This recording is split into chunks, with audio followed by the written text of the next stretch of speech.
Kalau Anda buang air kecil, saudara, jangan berdiri, apalagi buang air besar. Buang air besar berdiri, saya kelewat. Saya cerita buang air kecil. Kenapa saya cerita buang air kecil? Karena sekarang ini saya lihat sampai-sampai di masjid-masjid, ya, kadang-kadang tempat kencingnya juga disediakan yang berdiri, saudara. Nggak pantas. Apalagi ini di negeri Islam. Ini Indonesia ini mayoritas umat Islam. Mestinya tempat-tempat buang air kecil itu, saudara, disediakan ruang-ruang supaya orang bisa buang air kecil dalam posisi jongkok. Perhatikan cara jongkoknya. Perhatikan cara jongkoknya. Perhatikan, sengaja ini saya tarik biar kelihatan kakinya. Perhatikan cara jongkoknya. Jadi kalau kita baca kitab Kifayatul Akhyar sampai cara jongkok diajarin, saudara. Cara jongkoknya itu, perhatikan. Jadi ini kiri ini kaki. Jadi kita punya paha, ini pantat kita, ini diri di atas kaki kiri. Ini tegakkan. Begini cara buang air kecil. Seperti ini. Nah, karena kalau Anda lakukan seperti ini, insya Allah buang air kecilnya tiris.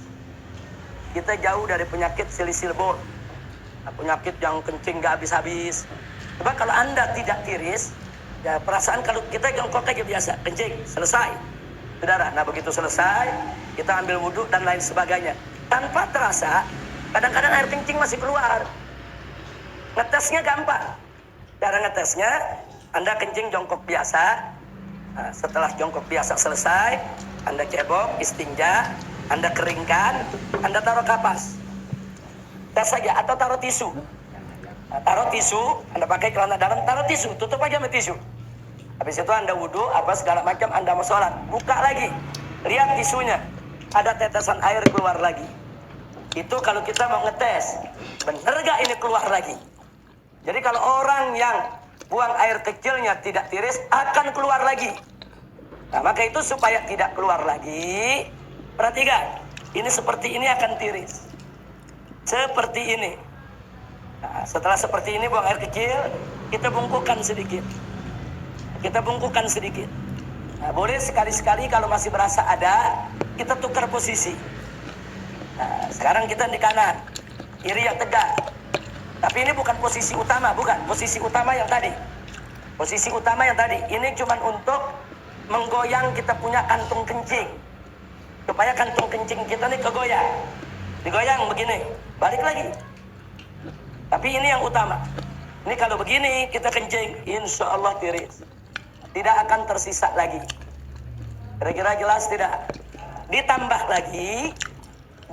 lagi dengan jari kita tekan bagian bawah sebelum bagian dubur di bawah ada, kalau kita tekan keluar lagi itu cairan. Tekan sedikit. Yang ketiga, istibra. Apa istibra? Dehem-nya bukan dehem dengan tenggorokan, bukan dehem dengan suara dada, dehem dengan perut. Perut. Jangan bagi dada. Enggak. Coba lihat, ada bedanya enggak dengan dada sama dengan perut? Beda. Coba pakai perut. Gimana dehem?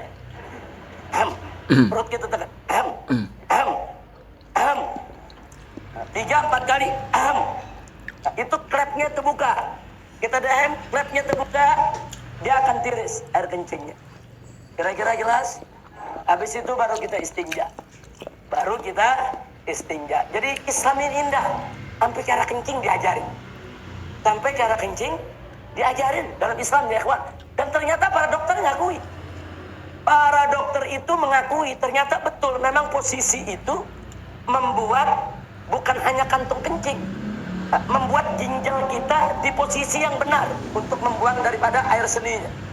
Jadi posisi ginjal nih, saudara, memang seperti ini. Dia jadi seimbang posisinya kalau begini, ginjal kanan, ginjal kiri. Saudara, memang posisinya begini. Jadi untuk ginjalnya sehat, kantung kencingnya sehat, dan insya Allah tidak menetes lagi. Kira-kira jelas? Nah ini oleh-oleh pelajaran terakhir. Mudah-mudahan manfaat untuk kita semua. Amin ya rabbal alamin. Tolong diamalkan, dijalankan supaya sholat kita bisa lebih tertib lagi. Tapi ingat, saya ini membahasnya cuma sangat singkat sekali. Belajar lagi sama guru-guru kita. Tanya kita punya guru, tanya kita punya ustaz, tanya kita punya habib. Dengan kitab-kitab yang mereka baca. Bagaimana tata cara sholat, bagaimana rukun sholat, bagaimana tata cara wudu, apa itu hal-hal yang najis, apa itu hal yang membatalkan daripada wudu kita. Pelajari. Sebab kalau Anda tidak tahu bagaimana cara bersuci, bagaimana sholatnya bisa benar. Itu pintu. Sholat tidak sah kalau bersucinya nggak beres. Pelajari dulu bagaimana cara bersuci, bagaimana cara sholat. Jangan sampai kita tidak tahu. Sampai di sini jelas? Alhamdulillahirabbil alamin. Saya pikir cukup. Sampai di sini itu saja yang bisa saya sampaikan. Terima kasih. Hadani Allah wa iyyakum ila siratal mustaqim. Wassalamualaikum warahmatullahi wabarakatuh.